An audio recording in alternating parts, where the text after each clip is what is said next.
En juillet 2020, alors que la situation était des plus particulières, le hasard des événements nous avait donné la chance d'observer une comète à l'œil nu.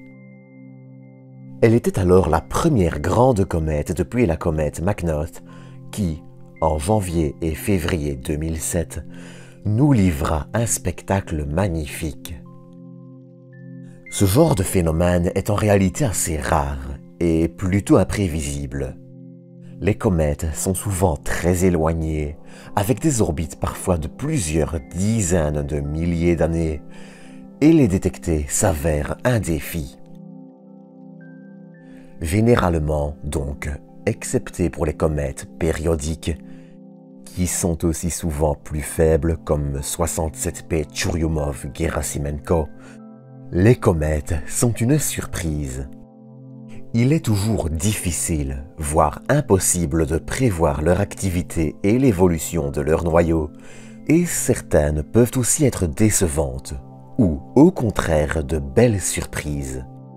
Et justement, depuis quelques jours, et pour plusieurs jours encore, l'une d'elles est actuellement visible, et le sera peut-être même à l'œil nu dans quelques jours. Certains l'auront peut-être déjà deviné, mais aujourd'hui, on va parler de la comète Léonard, de sa découverte et de comment l'observer. Néanmoins, avant d'attaquer l'épisode, j'aimerais rapidement vous inviter à vous abonner si vous ne l'êtes pas encore, ainsi qu'à aller faire un petit tour chez Astroshop si vous envisagez d'acheter un télescope. Vous pouvez passer par le lien qui sera dans la description. Ça ne vous coûte rien et permet de soutenir la chaîne. Bref, sur ce, on se retrouve après le générique pour parler de la comète Léonard.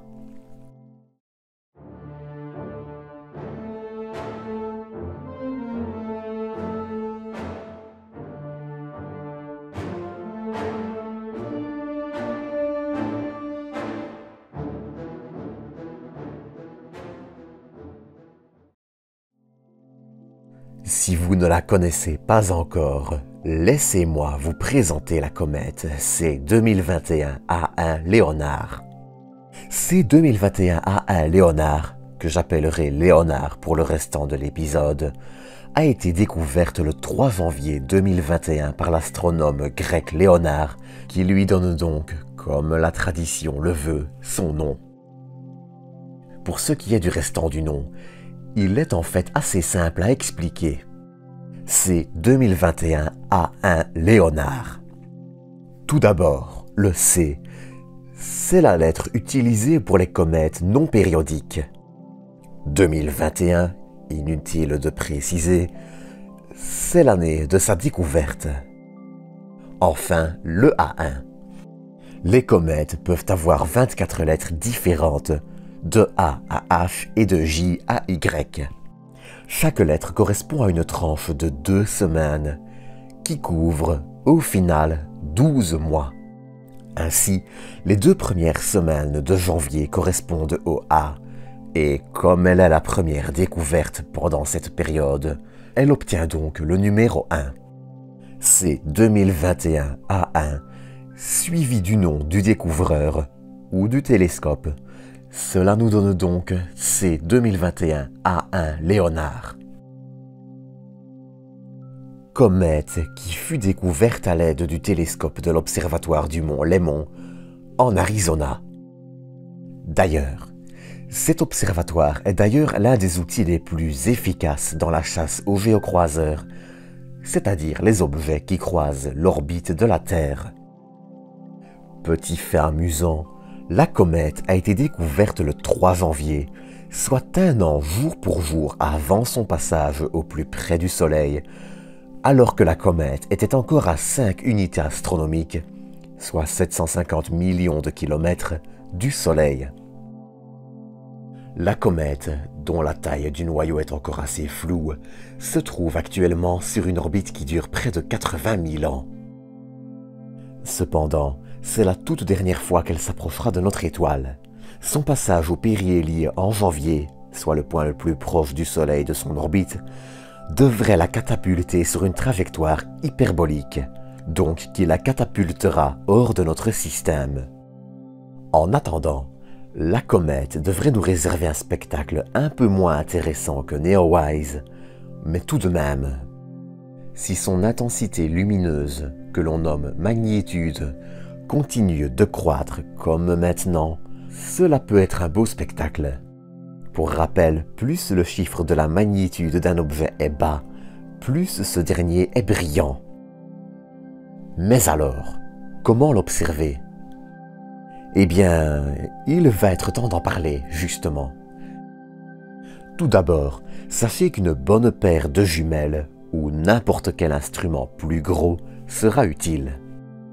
Comme d'habitude, s'éloigner un maximum de l'éclairage public et éviter toute lampe dans son environnement immédiat est un énorme plus.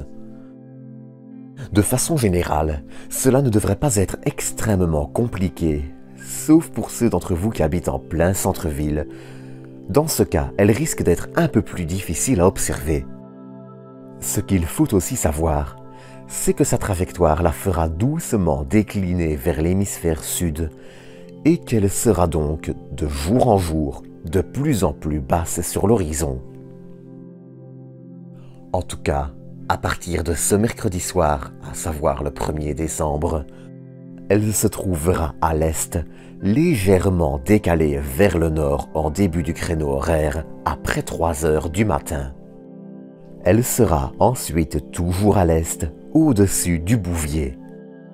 Entre le 1er et les environs du 12, elle va progressivement quitter le Bouvier pour rejoindre le Serpent, puis le Serpentaire. Le 12, elle ne sera au final observable qu'un tout petit créneau horaire, basse sur l'horizon, des environs de 6h30 du matin au lever du soleil vers 7h20. Pour l'observer après, il faudra se tourner vers l'ouest dès le 12 au soir, aux dernières lueurs du jour vers 17h45. Vue de la Terre, elle restera ensuite sur l'horizon pendant encore quelques jours, jusqu'aux environs du 16-18, où elle deviendra trop basse sur l'horizon pour être observable depuis le nord.